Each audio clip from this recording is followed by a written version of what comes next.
ഇന്നത്തെ സ്പെഷ്യൽ ചെമ്മീനാണ് കേട്ടോ. അപ്പോൾ ചെമ്മീൻ ഇതുവരെ കഴിക്കാത്ത ആരെങ്കിലും ഉണ്ടെന്നുണ്ടെങ്കിൽ ഒരു പ്രാവശ്യമെങ്കിലും ഇതുപോലെ ഉണ്ടാക്കി നോക്കിയേന് കേട്ടോ. എന്തായാലും നിങ്ങൾക്ക് ഇഷ്ടപ്പെടാതിരിക്കില്ല. അപ്പോൾ അതിന് വേണ്ടിയിട്ട് ഞാനിവിടെ മെയിനായിട്ട് എടുത്തിട്ടുള്ളത് നമ്മളെ ഓലേൻ്റെ ഈളാണ് കേട്ടോ. ആ ഈള് നന്നായിട്ട് കഴുകി വൃത്തിയാക്കിയിട്ട് വെക്കണേ.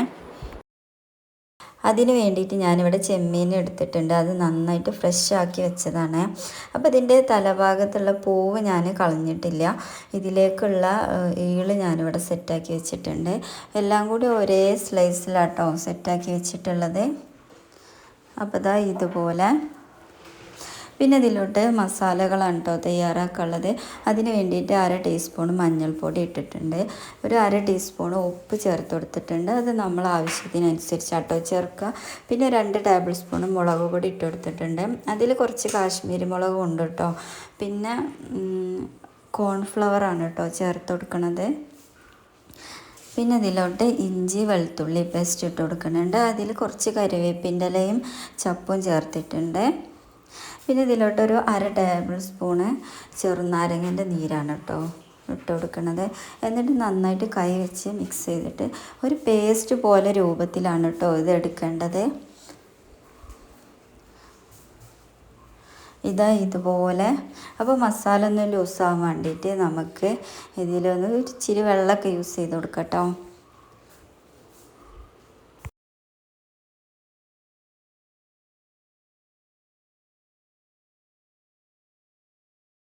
അപ്പോൾ ഇതാ നമ്മളെ മസാല നല്ല സെറ്റായി വന്നിട്ടുണ്ട്. അതിലോട്ട് ഞാൻ ചെമ്മീൻ ഇട്ട് കൊടുത്തിട്ടുണ്ട്. എന്നിട്ട് കൈ വെച്ചിട്ട് നന്നായിട്ട് ഇത് മിക്സ് ചെയ്ത് കൊടുക്കണം കേട്ടോ. ഇതിൽ ചേരുന്നത് വരേക്കും നന്നായിട്ട് ഇളക്കി മിക്സ് ചെയ്ത് കൊടുക്കണേ.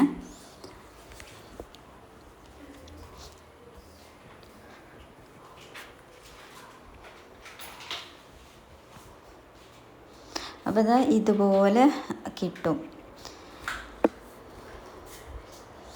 എന്നിട്ട് ഇതാ നമ്മൾ ഈള് ഓരോന്ന് വെച്ചിട്ട് ചെമ്മീനെടുത്തിട്ട് ഇതുപോലെ ഇങ്ങനെ കുത്തി കൊടുക്കുക. അപ്പോൾ നമ്മൾ പൊരിച്ചണ സമയത്ത് ഇത് വളഞ്ഞൊന്നും നിൽക്കൂല കേട്ടോ. സാധാരണഗതിയിൽ നമ്മൾ ചെമ്മീൻ പൊരിക്കുമ്പോൾ വളഞ്ഞാണല്ലോ നിൽക്കുക. അപ്പോൾ ഇത് നല്ല നിവർന്നിട്ട് ഇങ്ങനെ നിൽക്കും, കോഴിക്കാൽ പോലെ നിൽക്കും. അപ്പോൾ ഇതാ ഞാൻ ഏകദേശം എല്ലാം സെറ്റ് ചെയ്ത് കഴിഞ്ഞിട്ടുണ്ട്.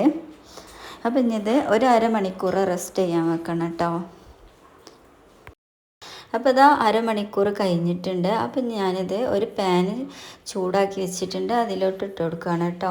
അപ്പോൾ ഇത് പൊരിക്കുമ്പോൾ ഫസ്റ്റ് ഹൈ ഫ്ലെയിമിൽ ഇട്ടിട്ട് വേണം നമ്മൾ ഇട്ട് കൊടുക്കാൻ. പിന്നെ അത് ജസ്റ്റ് നല്ലോണം ചൂടായതിന് ശേഷം ലോ ഫ്ലെയിമിലിട്ടിട്ടാണ് കേട്ടോ ഇത് വേവിച്ചെടുക്കേണ്ടത്. കാരണം ഇതിൻ്റെ തൊലി നമ്മൾ കളഞ്ഞിട്ടില്ല കേട്ടോ. ഇത് വേവിച്ചിട്ട് ഇതിൻ്റെ ഒന്നും സംഭവിക്കില്ല കേട്ടോ. ഇതുപോലെ തന്നെ നമുക്ക് കിട്ടും.